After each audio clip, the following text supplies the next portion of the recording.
اب میں گزارش کروں گا محترمہ مہناز رفیع صاحبہ سے وہ آج کے موضوع کے حوالے سے ہمارے سامنے ہماری رہنمائی فرمائیں۔ محترمہ مہناز رفیع صاحبہ۔ بسم اللہ الرحمن الرحیم۔ آج میرے پیارے نبی کا دن ہے۔ ہمیں سب سے پہلے ان کے بارے میں بات کرنا ہے۔ دنیا میں آپ نے سب نے تاریخ پڑھی ہے، میں کوئی قابل نہیں ہوں کہ آپ کو کچھ بتاؤں کہ نبی سے پہلے جو دنیا تھی وہ بالکل مختلف تھی، اور ان کے آنے کے بعد انسانیت کے اوپر سب سے پہلے بات ہوئی کہ انسان جو ہے اس کی کیا وقت ہے، اور اللہ کی نظر میں کیا انسان کو اللہ کے احکامات پر کس طرح عمل کرنا چاہیے۔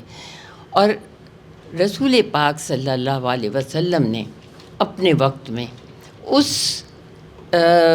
جو علاقہ تھا جو بالکل جاہل تھا اور نہ ہی اس کو کوئی علم تھا، اس کو بتایا کہ کس طرح اللہ کی وحدانیت کو ہمیں تسلیم کرنا ہے اور آگے چلنا ہے۔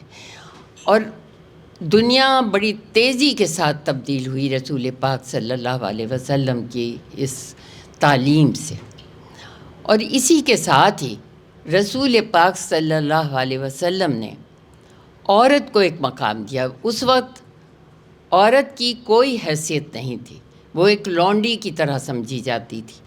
وہ خاندانوں کے اندر بھی اس کا پاس کوئی چیزیں نہیں تھیں کہ وہ اپنی بات کو آگے بڑھا سکے، یا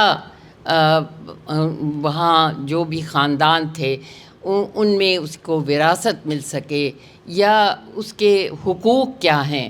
اللہ تعالیٰ کے حکم سے رسول پاک صلی اللہ علیہ وسلم نے دنیا میں پہلی دفعہ عورت کو وہ مقام دیا جو کہ اس کا صحیح مقام تھا، اور اللہ چاہتا تھا کہ عورت جو ماں بھی ہے، جو قوموں کو بنانے والی بھی ہے، اس کو وہ تمام چیزیں حاصل ہوں جس سے قومیں بن سکیں۔ اور اسی وقت ہم دیکھتے ہیں کہ پہلی دفعہ ہے کہ جائیداد میں اس کو حق ملا، باقی خاندانوں کے اندر اس کی ایک حیثیت بنی۔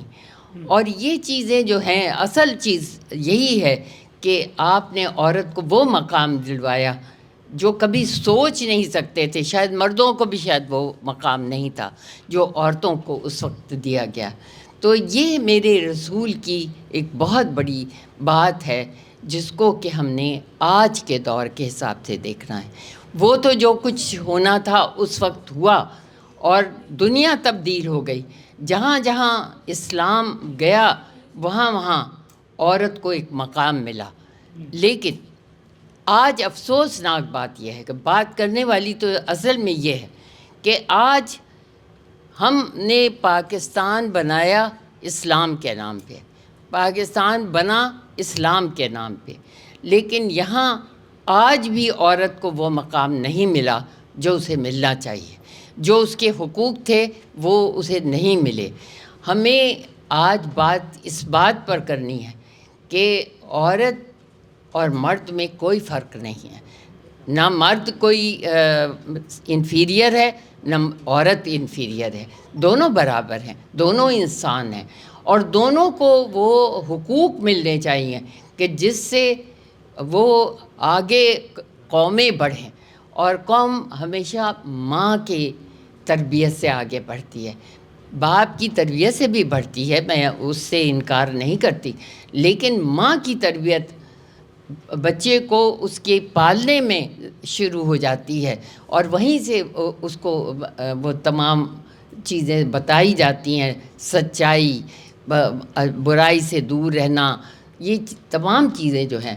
تو یہ اسی وقت ہو سکتی ہے جب عورت کو آپ وہ مقام دیجئے کہ عورت اپنے بچوں کو اس طرح سے تعلیم دے کہ آپ کے پاکستان کے اندر جو اسلام کے نام پہ بنا ہے، یہاں وہ چیزیں پیدا ہوں جو میرے رسول نے صلی اللہ علیہ وسلم نے دنیا کو بتائی ہیں۔ تو میں بہت زیادہ لمبی بات نہیں کروں گی کیونکہ سارے میرے بھائی بہن موجود ہیں، سب نے بات کرنی ہے. میں صرف اتنا ہی کہنا چاہوں گی کہ ہمیں اپنے ارد گرد دیکھنا چاہیے، ہمیں معلوم کرنا چاہیے کہ اس وقت عورت کے پاس کیا اختیار ہیں، کیا عورت کے پاس وہ اختیار ہیں جس کو اللہ تعالیٰ نے عورت کو دیے یا میرے رسول صلی اللہ علیہ وسلم نے دیے. میں سمجھتی ہوں کہ ابھی نہیں ملے ہیں وہ اختیارات اس کے پاس نہیں ہیں.